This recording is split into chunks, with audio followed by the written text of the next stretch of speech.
Hello friends, कैसे हैं आप सब। मैं सोनू वेटूस कैसे आप सभी का स्वागत करता हूं।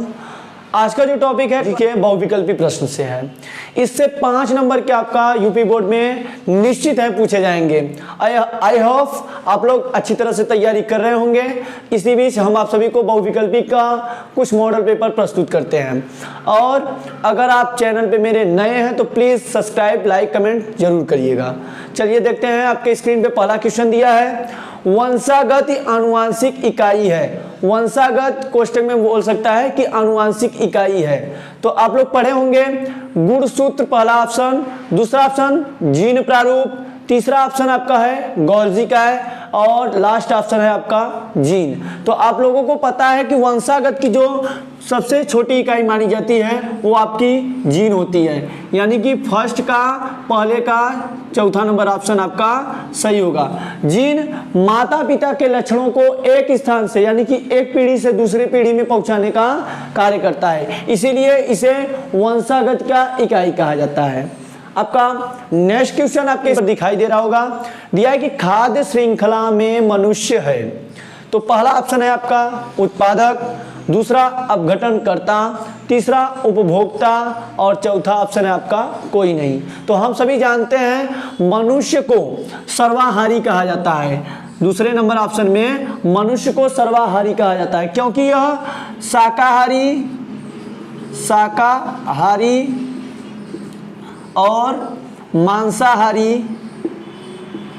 मांसाहारी इन दोनों बीच के कड़ी माने जाते हैं। यानी कि यह सर्वाहारी होता है, मनुष्य सर्वाहारी होता है, सभी प्रकार के भोजन को खाता है, इसलिए मनुष्य को उपभोक्ता कहा जाएगा। यानी कि दूसरे नंबर का ऑप्शन, तीसरा नंबर ऑप्शन आपका, दूसरे का तीसरा नंबर ऑप्शन आपका सही होगा। यानी कि उपभोक्ता यही ऑप्शन आपका राइट होगा। आपका तीसरा नंबर क्वेश्चन दिया है, आपके स्क्रीन पर दिखाई दे रहा होगा। दिया है कि क्या पुरुष से संबंधित है। तो हम सभी जानते हैं कि जनसंख्या विस्फोट में हम लोग ये पढ़े होंगे, जनसंख्या को रोक लगाने के लिए कौन कौन से उपाय किए जाते हैं, उसके अंतर्गत हम लोग पढ़े हैं। तो क्या पुरुष से संबंधित है, तीसरा नंबर क्वेश्चन का पहला ऑप्शन दिया है वैसेक्टोमी, दूसरा नंबर ऑप्शन का पिल्स यानी कि गोलियां, तीसरा ऑप्शन दिया है ट्यूबेक्टोमी और चौथा नंबर ऑप्शन है आपका कोई नहीं। तो हम सभी जानते हैं कि जो गोलियां हैं और ट्यूबेक्टोमी जो है ये सभी मादा के संबंधित हैं, यानी कि स्त्री संबंधित है। तो इसमें का आपका जो पहला तीसरे का पहला ऑप्शन होगा आपका, तीसरे का पहला नंबर ऑप्शन आपका दिया है वैक्सोटोमी,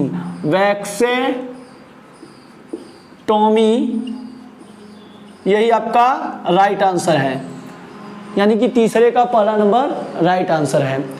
चौथा नंबर आपका क्वेश्चन दिया है, आपके स्क्रीन पर दिखाई दे रहा होगा। दिया है कि मधुमक्खी में नर का विकास होता है। यानी कि मधुमक्खियों में जो नर है वह किससे विकसित होता है, बनता है। तो पहला ऑप्शन दिया आपका निषेचित अंडे से, दूसरा ऑप्शन है आपका अनिषेचित अंडे से और तीसरा ऑप्शन दिया है यानी कि पहला व दूसरा दोनों से, चौथा नंबर ऑप्शन दिया आपका इनमें से कोई नहीं।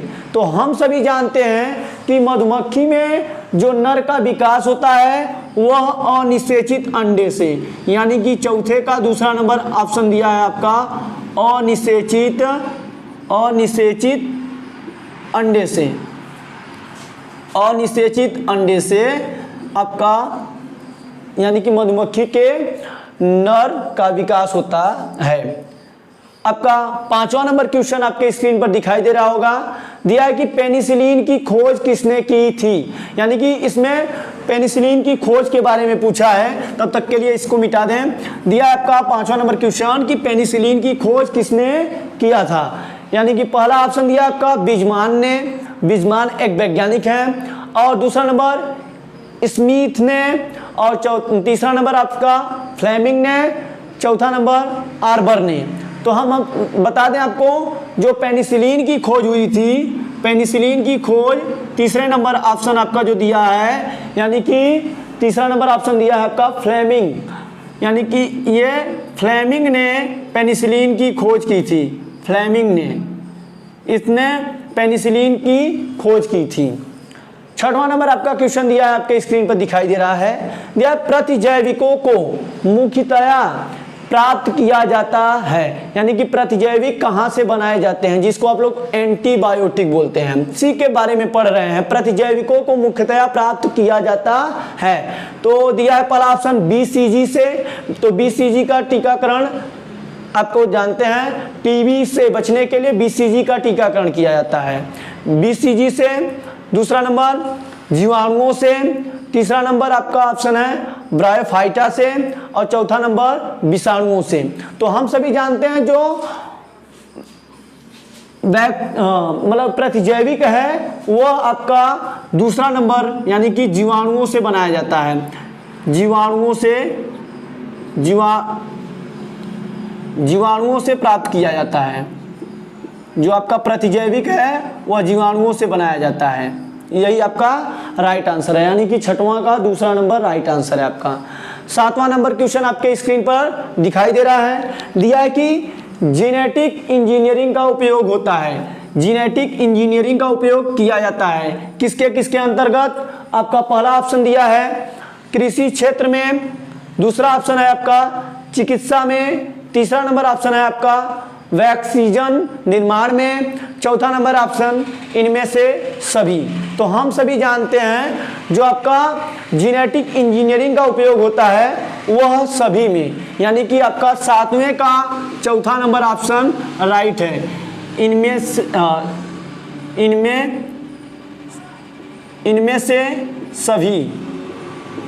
से सभी आपका तीनों के अंतर्गत जेनेटिक इंजीनियरिंग का उपयोग किया जाता है, यानी कि कृषि के क्षेत्र में भी, चिकित्सा के क्षेत्र में भी, और वैक्सीन निर्माण में भी किया जाता है, वैक्सीजन निर्माण में भी किया जाता है। आपका आठवां क्वेश्चन आपके स्क्रीन पर दिखाई दे रहा होगा, दिया है ताजमहल को किसके प्रभाव से खतरा बना हुआ है। पहला नंबर ऑप्शन है आपका क्लोरीन, दूसरा नंबर SO2, आप लोग पढ़े होंगे केमिस्ट्री, SO2 का पूरा नाम होता है यानी कि सल्फर डाइऑक्साइड। तीसरा नंबर ऑप्शन है आपका ऑक्सीजन, चौथा नंबर हाइड्रोजन। तो हम सभी जानते हैं ताजमहल को जो इफेक्ट हो रहा है, प्रभाव हो रहा है, वह अम्लीय वर्षा से हो रहा है। तो अम्लीय वर्षा में घुले हुए SO2 विद्यमान है, तो इसमें ऑप्शन आपका आठवें का जो दूसरा है वही आपका राइट आंसर होने वाला है, यानी कि SO2 से उसको प्रभाव पड़ रहा है। आपका अगला नंबर क्वेश्चन दिया है, यानी कि 9वां नंबर आपके स्क्रीन पर दिया है, प्रभाविता एवं पृथक्करण के नियमों का प्रतिपादन किसने किया था। तो आप लोग प्रभाविता और पृथक्करण का नियम पढ़े होंगे, इसी में तीन नियम दिए थे मेंडल ने, प्रभाविता का नियम और पृथक्करण का नियम और स्वतंत्र अपव्यूहन का नियम, तीन नियम उन्होंने प्रस्तुत किया था। तो हम इसमें क्वेश्चन में पूछा है कि प्रभाविता एवं पृथक्करण के नियमों का प्रतिपादन किसने किया था। आपको ऑप्शन बता देते हैं, पहला ऑप्शन दिया है डार्विन ने, दूसरा नंबर दिया है लैमार्क ने, तीसरा नंबर ऑप्शन है डी व्रीज ने, यानी कि इनका पूरा नाम ह्यूगो डी व्रीज है, और चौथा नंबर मेंडल ने। तो हम अभी आपको बताए हैं प्रभाविता और पृथक्करण का नियम प्रस्तुत किसने किया था, मेंडल ने, यानी कि आपका 9वें का चौथा नंबर राइट आंसर है, मेंडल ने, यही आपका राइट आंसर है। आपका 10वां नंबर क्वेश्चन आपके स्क्रीन पर दिखाई दे रहा होगा, दिया है कि कौन सा आनुवांशिक विकार 21वें क्रोमोसोम की त्रिसूत्रता के कारण होता है, यानी कि यह एक रोग का नाम है जो 21वें क्रोमोसोम की त्रिसूत्रता के कारण होता है। पहला नंबर ऑप्शन दिया है आपका टर्नर सिंड्रोम, दूसरा नंबर ऑप्शन दिया है आपका डाउन सिंड्रोम, तीसरा नंबर थैलेसेमिया और चौथा नंबर क्लाइनफेल्टर सिंड्रोम। तो हम आप सभी जानते हैं कि थैलेसेमिया हो ही नहीं सकता इससे संबंधित रोग, तो इसका यानी कि 10वें का दूसरा नंबर आपका राइट आंसर है, यानी कि डाउन सिंड्रोम आपका राइट आंसर है। आपका नेक्स्ट क्वेश्चन दिया है स्क्रीन पर, इसको पहले मिटा देते हैं। यानी कि 11वां नंबर आपका तो दिखाई दे रहा होगा। दिया है मानव में ए बी ओ रुधिर वर्गों के कितने जीनोटाइप संभव हैं। तो हम सभी जानते हैं, आप लोग क्लास में पढ़े होंगे 12 में कि ए बी ओ रुधिर वर्गों का पता सबसे पहले बर्नस्टीन ने लगाया था। यानी कि बर्नस्टीन ने बताया था कि जो ए बी ओ है वह रुधिर वर्गों में जो जीनोटाइप का अनुपात होता है वह 4 होता है। तो आपका ऑप्शन चलिए देखते हैं, मिला देते हैं कि ऑप्शन क्या क्या दिया है। पहला ऑप्शन दिया है 2, दूसरा ऑप्शन दिया है आपका 4, तीसरा ऑप्शन दिया है 6 और चौथा ऑप्शन आपका 8। तो इसमें से 11 नंबर का जो राइट आंसर होने वाला है वो आपका दूसरा, यानी कि दूसरा नंबर आपका राइट आंसर होने वाला है। 4 आपका राइट आंसर होने वाला है। बर्नस्टीन ने बताया था कि जो जीनोटाइप की संख्या होती है वह कितनी होती है, 4 होती है। और इसके बीच आपको बता दें कि जो रुधिर परिसंचय तंत्र की खोज विलियम हार्वे ने किया था, जबकि रुधिर ग्रुप का पता सबसे पहले कार्ल लैंडस्टीनर ने लगाया था। आपका नेक्स्ट नंबर अगला, यानी कि 12वां नंबर क्वेश्चन आपके स्क्रीन पर दिखाई दे रहा होगा। और हाँ, और एक बात, अगर आपको मेरी वीडियो अच्छी लग रही होगी तो प्लीज़ लाइक कमेंट सब्सक्राइब जरूर करिएगा, ताकि हम आप सभी से मोटिवेशन होकर और अच्छे से अच्छे वीडियो आप लोगों के पास तक पहुंचाएं।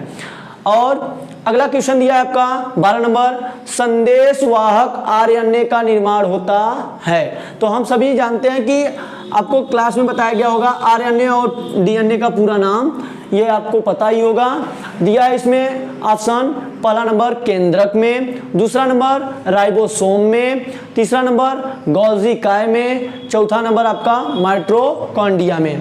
तो जो आरएनए आपका जो निर्माण होता है वह आपका केंद्रक में होता है, यानी कि 12 नंबर का फर्स्ट आपका राइट आंसर है। दिया है केंद्रक में। केंद्रक में आरएनए का निर्माण होता है, जो कि आरएनए आपका संदेश वाहक का कार्य करता है, यानी कि एक तरह से सूचना को पहुंचाने का कार्य करता है। आपका 13 नंबर आपके स्क्रीन पर क्वेश्चन दिखाई दे रहा होगा कि डीएनए खंडों की पहचान करते हैं।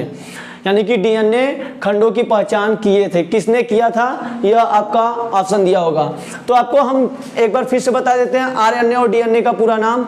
आरएनए का होता है राइबो न्यूक्लिक एसिड, जबकि डीएनए का पूरा नाम होता है डीऑक्सीराइबो न्यूक्लिक एसिड। आप सभी क्लास 10th में भी पढ़े होंगे और 9th में भी, आज 12 में भी पढ़े होंगे।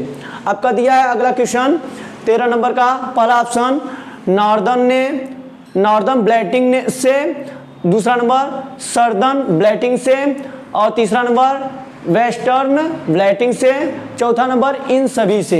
यानी कि डीएनए खंडों की पहचान किस तकनीक से लगाया जाता है, तो आपका इसमें दूसरा नंबर सर्दर्न ब्लॉटिंग से, यानी कि 13 का दूसरा नंबर आपका राइट आंसर होने वाला है, सर्दर्न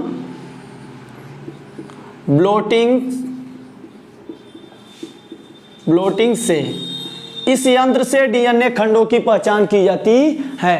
आपका 14 नंबर क्वेश्चन दिया है कि नी भाग होता है, यानी कि उसमें 14 नंबर क्वेश्चन दिया है आपका, नी भाग पाया जाता है, किसमें पाया जाता है, पुष्प के कौन से भाग में नी भाग पाया जाता है। यानी कि पहला ऑप्शन दिया है परागकण में, दूसरा ऑप्शन दिया है बीजांड में, तीसरा नंबर भ्रूणपोष में, और चौथा नंबर ये सभी।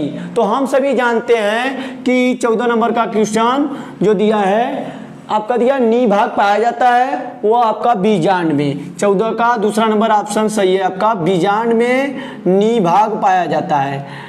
जो नी भाग पाया जाता है वह बीजांड में पाया जाता है, बीजांड में। यानी कि 14 का दूसरा नंबर राइट आपका आंसर होने वाला है। दिया है 15 नंबर कि किस कारण से वर्णांधता का विकास होता है। इसमें कलर ब्लाइंडनेस पूछा है, जिसमें हम किसी भी 2 तरह के रंगों को पहचानने में समर्थ नहीं होते हैं, यानी कि अस्पष्टता होती है हमें उस रंगों को पहचानने में, कलर ब्लाइंडनेस होता है। और कलर ब्लाइंडनेस एक स्थान से दूसरे स्थान यानी कि माता पिता के लक्षणों से परिवर्तित होते हैं, यानी कि उनके पुत्रों तक पहुंचाया जाता है, एक पीढ़ी से दूसरे पीढ़ी में स्थानांतरित होते हैं, ऐसे रोग स्थानांतरित होते हैं।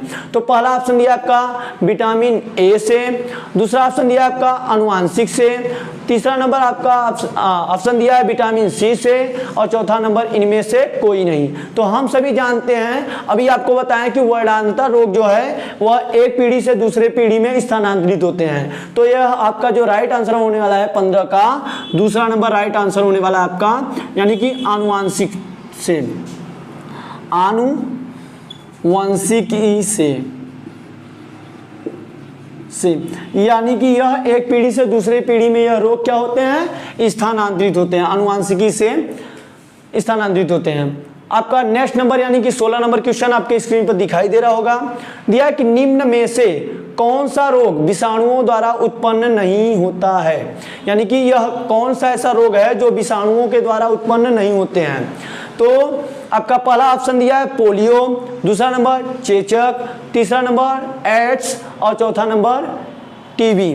तो हम सभी जानते हैं कि जो विषाणुओं द्वारा संक्रमित होने वाले रोग हैं वो आपका पोलियो है, चेचक है, एड्स है। तो इसमें से आपका जो चौथा ऑप्शन दिया है टीबी, यानी कि 16 नंबर क्वेश्चन का चौथा नंबर ऑप्शन आपका राइट आंसर है, यानी कि जो टीबी है वह विषाणुओं द्वारा ना होकर यह जीवाणुओं द्वारा होने वाला रोग है। तो इसमें आपका दो नाम दिया है, एड्स AIDS इसका, और टीबी इसका पूरा नाम आपको बता देते हैं। टीबी इसका आपको पूरा नाम बता देते हैं।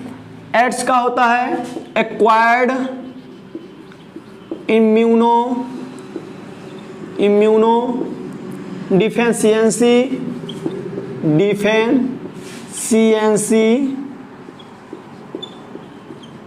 सिंड्रोम, और टीबी का आपका पूरा नाम होता है ट्यूबरक्लोसिस।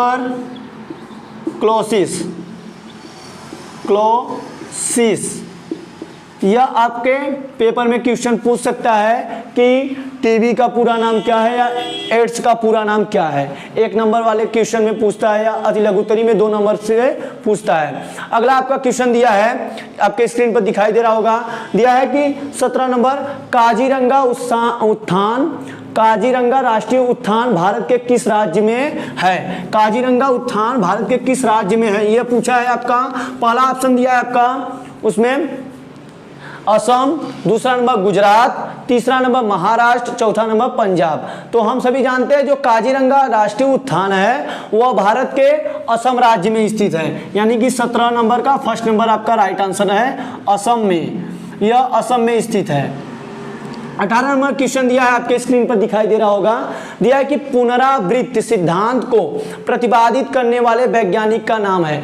पुनरावृत्ति सिद्धांत जो कि किसने दिया था यह पूछा है। तो पहला ऑप्शन दिया आपका डार्विन ने, दूसरा नंबर माल्थस ने, और तीसरा नंबर बिजमान, चौथा नंबर आपका हिकल। तो आप सभी जानते होंगे कि डार्विन ने उत्परिवर्तनवाद को दिया था, तो इनको उत्परिवर्तनवाद या डार्विनवाद के नाम से जाना जाता है। और एक और आपका दिया गया था लैमार्कवाद ने लैमार्कवाद को बताया था। और इसमें जो कि पुनरावृत्ति सिद्धांत है जो आपका, इसमें आपका चौथा नंबर राइट आंसर होने वाला है, यानी कि 18 नंबर का चौथा राइट आंसर है। हिकल ने पुनरावृत्ति सिद्धांत को प्रतिपादित किया था, बताया था। आपका 19 नंबर क्वेश्चन दिया है आपके स्क्रीन पे, दिया है कि आकस्मिक आनुवांशिक परिवर्तन को कहते हैं, जो अचानक आनुवांशिक परिवर्तन हो जाए ऐसी घटनाओं को क्या कहा जाता है। उत्परिवर्तन, समसूत्री विभाजन, तीसरा नंबर अर्धसूत्री विभाजन, चौथा नंबर पुनर्योजन। तो हम सभी जानते हैं जो आकस्मिक आनुवांशिक परिवर्तन होते हैं उसे हम उत्परिवर्तन कहते हैं। इस वाद को सबसे पहले, उत्परिवर्तनवाद को सबसे पहले डार्विन ने बताया था। तो इसमें आपका 19 का जो आपकी ऑप्शन दिया है फर्स्ट नंबर राइट आंसर होने वाला है उत्परिवर्तन आपका राइट आंसर है। उत्परिवर्तन आपका राइट आंसर है। लास्ट नंबर क्वेश्चन दिया है आपका टॉप 20 में से लास्ट क्वेश्चन आपका दिया। नंबर क्वेश्चन आपके स्क्रीन पर दिखाई दे रहा होगा। यह मिलर के प्रयोग में हाइड्रोजन, अमोनिया तथा मीथेन में अनुपात था। कितने का अनुपात था? मिलर ने जो प्रयोग किया था उसमें हाइड्रोजन, अमोनिया तथा मीथेन के अनुपात को बताना है। तो पहला ऑप्शन दिया आपका 1 संबंधे 2 के रूप में। दूसरा नंबर दिया है 1 संबंधे 2 के रूप में। तीसरा नंबर आपका ऑप्शन दिया है 2 संबंधे 1 के रूप में। और चौथा नंबर लास्ट ऑप्शन दिया आपका ये सभी। तो हम सभी जानते हैं कि जो मिलर ने आपका प्रयोग किए थे वह तीसरा नंबर आपका राइट आंसर है, वह जो कि आपका लिए थे हाइड्रोजन, अमोनिया और मीथेन को 2 संबंधे 1 के रूप में उन्होंने अपने प्रयोग में लिया था। अगर आपको वीडियो अच्छी लगी हो तो प्लीज लाइक, कमेंट, सब्सक्राइब जरूर करिएगा। तब तक के लिए थैंक्स, बाय।